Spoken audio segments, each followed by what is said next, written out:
Hello YouTube, this is Kez Maina. Welcome to my YouTube channel. This is a health and lifestyle channel where we talk about different health conditions and lifestyle modifications to accommodate the same. Karibuni.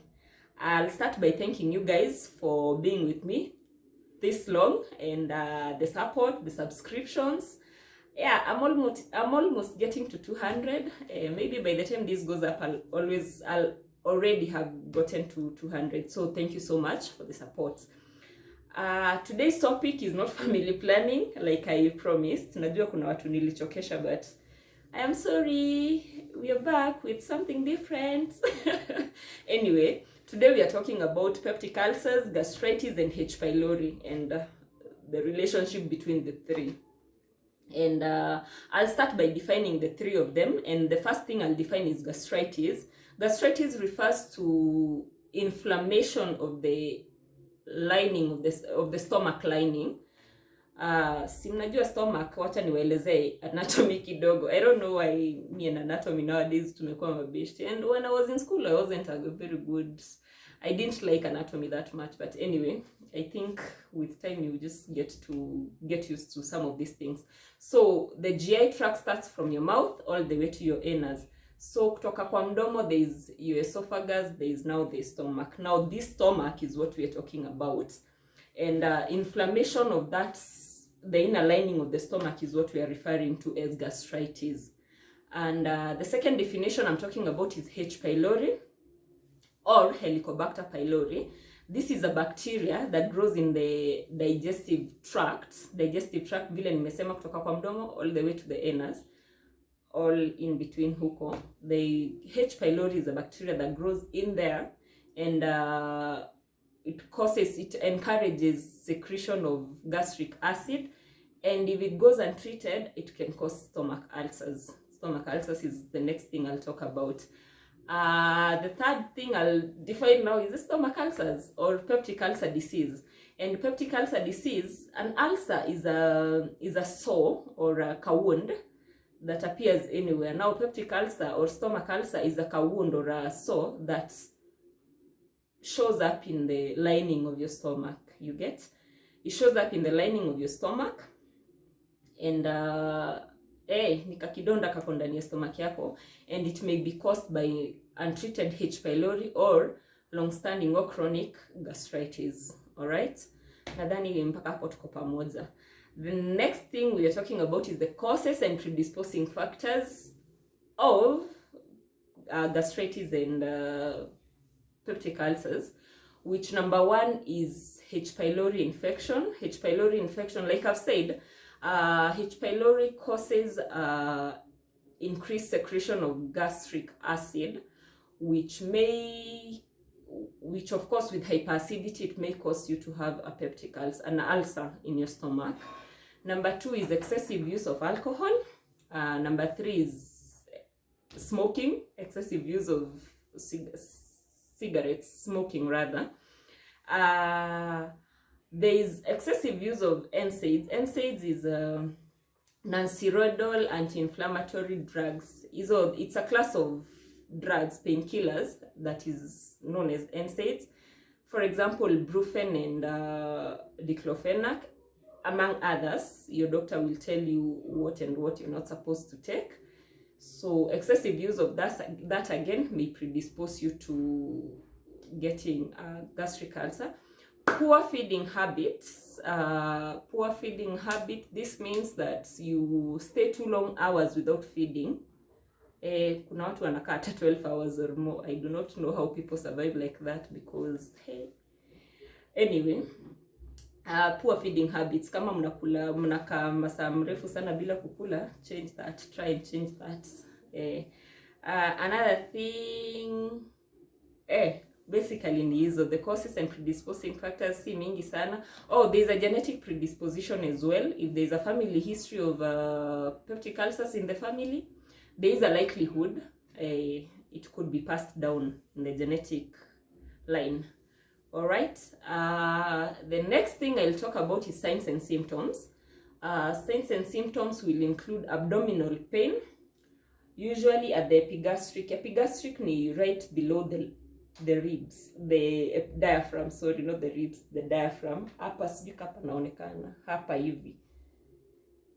How pain there, it may cause some sort of kauchungu kana kula and sometimes burning. It may cause bloating and abdominal discomfort. There is nausea and vomiting. For some people, they even vomit blood. There is a reduced appetite. For some people, they'll experience heartburns or what you call hyperacidity. Unasikia ni kama unachomwa na acid along this. Yeah. And finally, there is dark or black stool. This happens because for some people, they have bleeding ulcers. If you're bleeding from your stomach, and by the time it's getting passed through the stool, the gastric enzymes and acids will have already acted on the blood, and it will no longer be fresh. So by the time it is getting passed through the stool, it has turned into a black or a dark color. And this shouldn't be confused with fresh blood. If you're passing fresh blood, this indicates that you may be bleeding from the lower end of your digestive tract, as opposed to dark stool, which will mean you're bleeding from the upper part of your digestive tract. So differentiate between the two. All right. After the signs and symptoms, we talk about how do we diagnose this. And the first diagnosis is a stool test. There are two stool tests that will need to be done. Number one is a H. pylori stool test. And initially we used to do a blood test for H. pylori, but it's no longer being used now because it has gotten a tendency of giving us false positives. This means that it shows that you have H. pylori bacteria, but since it's checking the antibodies, it might show a positive, meaning that you had a previous infection, maybe in childhood, and you do not have a current infection. So stool is a bit more specific as compared to blood test for H. pylori. For some people, kuna watu walipata H. pylori wakiwa wadogo na ikaisha because maybe feeding habits or something changed. I do not know. But if you do a stool test, this is more likely to give you a more correct results as compared to a blood H. pylori test. The other test still on the stool is stool for occult blood. You check stool for occult blood. This is not specific, but it will show if there is blood present in your stool. And if there is blood present in your stool, it means that you're bleeding from maybe somewhere in your GI and it needs to be investigated further. So that we can call that a bit of baseline, which will need to be investigated further if it's found to be positive. Another test, now this is not on the stool, this is something we call endoscopy. Endoscopy is an imaging investigation that is done using, do I call it a pipe that is inserted into your stomach that has a camera inside that takes images of the inside of your stomach to check if there are any ulcers or any abnormalities inside. Akatube yenye iko connected na kakamera ndani, alafu mwenye anaangalia kwa screen akiona whatever ataona. Alright, and finally we have a barium meal, barium studies, barium meal, barium swallow. This is well, it's done as an x-ray, but you're given some liquid to take by your radiographer, and when the liquid is going down through your tract, x-rays are taken as it is vile inaenda, and it shows if there are any abnormalities as well. They are the findings that will show it's normal or it's not. So again, that is something that helps us with diagnosis. Okay, after diagnosis, I'll talk about treatment, and the first treatment is treatment for H. pylori bacteria. If H. pylori bacteria is found to be positive, you will need to be put on antibiotics. Again, like I've said, it's a bacteria, so treatment for a bacteria is use of antibiotics. So, and this one you'll have to take antibiotics for quite a number of days. Usually it's 14 days. And after that, your doctor will guide you further after the use of antibiotics. The next form of treatment is use of proton pump inhibitors. These are drugs that help with production or secretion of gastric acid and reduce acidity, thereby reducing chances of gastritis and the symptoms of gastritis. H2 receptor blockers, they also work in the same way as the proton pump inhibitors. And finally, we have antacids. Antacids, these help coat the stomach lining and prevent the gastric acids and enzymes from acting on the stomach lining and causing symptoms of gastritis. All right, I think with treatment we've gotten up to that point, and the next thing I want to talk about is prevention. Prevention. Number one, avoid excessive use of NSAIDs. NSAIDs ni non-steroidal anti-inflammatory drugs.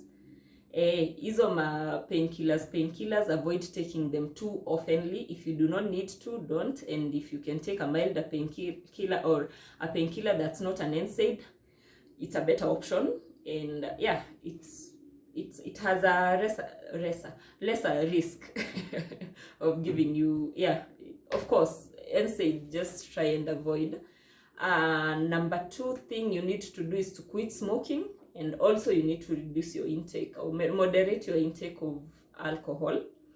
Number five, hata sijui ni namba gani, but be cautious of foods and things that cause you hyperacidity. Individuals are different, so people have to make adjustments to their diets according to how they respond to those drugs. There are people who will get hyperacidity because of taking beans, some others will not. So if beans cause you hyperacidity, you have to try and avoid them. If something else causes you hyperacidity, just try and avoid it. So basically that is it. And you also have to try and avoid staying long hours without having a meal, because again, if you stay for too long hours without having a meal, this will cause you to when your gastric enzymes are produced, they will act on your stomach lining and cause you to have an ulcer or gastritis.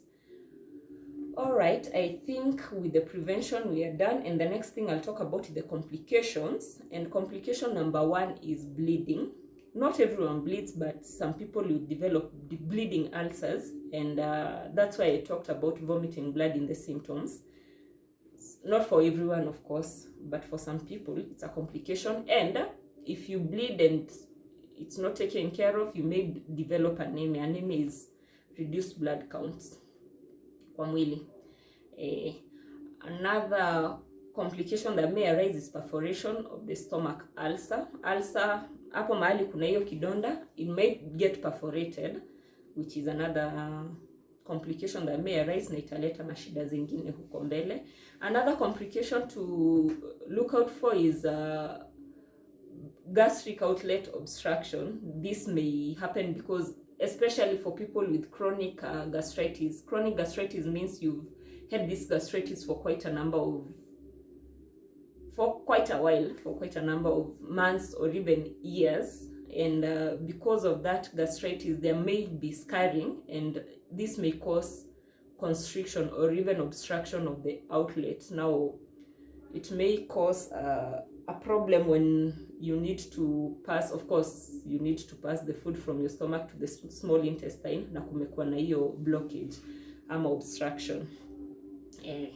Another and final complication that may arise is cancer of the stomach, gastric cancer ama cancer of the stomach. It's a common complication, and it may arise due to untreated peptic ulcer disease. So yeah, if you have these symptoms, please go and get checked and start getting treatment before you get into the complications. Yes. We need to know about H. pylori, gastritis, and peptic ulcers. Number one, these take a long time to treat. Even H. pylori is not easily treated. Gastritis is not easily treated. PUD is not easily treated. It's not something that you're going to take drugs for a week and you're done. You'll need to be patient with yourself, with your doctor, with your drugs. So yeah, it takes a long time. That's something I thought you need to know. Another thing is that there is a risk of recurrence of the H. pylori. It's quite a stubborn bacteria, and there is a risk of recurrence. So it is good that if you're given the drugs for that long period, umalize, otherwise utakuwa healed for a while and then you'll be back with the same symptoms. Another thing you need to know is that milk will only relieve you, is not a good remedy for painful ulcers at that point.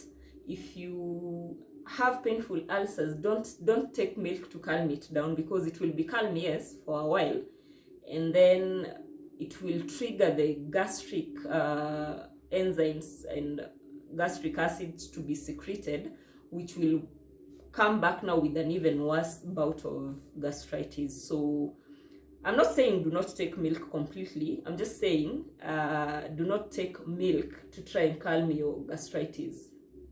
Another thing that needs to be known is that also antacids, they do help with treatment of gastritis, peptic ulcers, and H. pylori, but you need to talk to your doctor or your pharmacist before you take antacids to know if there are any expected or anticipated drug interactions between whatever you've been prescribed for and the antacid you've decided to buy, if you've bought it over the counter.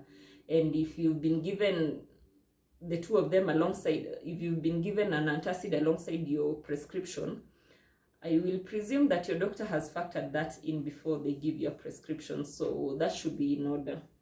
Another thing is you need to be watchful of your diet. You need to be watchful of your feeding habits and diet. Eating a balanced diet is an advantage because it will help with your overall health and definitely with your gastric, with your digestive tract health.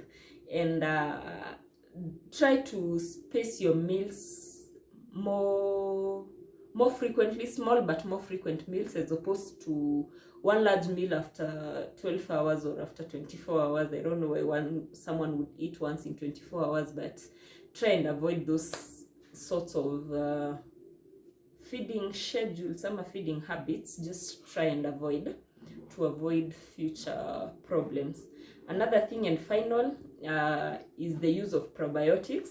Use of probiotics may be helpful and is helpful for patients with gastritis and PUDs because it helps regulate the growth of bacteria in the digestive tract. We talked about probiotics in a previous video. I'll link it in the description box. I'll link it in the description box. Yeah, so probiotics will help with production and also the bacteria, balancing the pH between nyingi sana. So you might be at an advantage if you use probiotics every now and then. Yeah, so we are done, and this is where I conclude. Thank you very much for watching. Remember to subscribe if you've not subscribed. Share this video, and watch out for the next ones. Ask any question you want to down at the comment section, and also give me suggestions. Like this one was a suggestion. This one and the previous that we were doing a family planning series, and now it's we've talked about gastritis and peptic ulcers. Those were suggestions from one person. Polly, thank you so much. I think we are done. Thank you guys for watching. See you next time.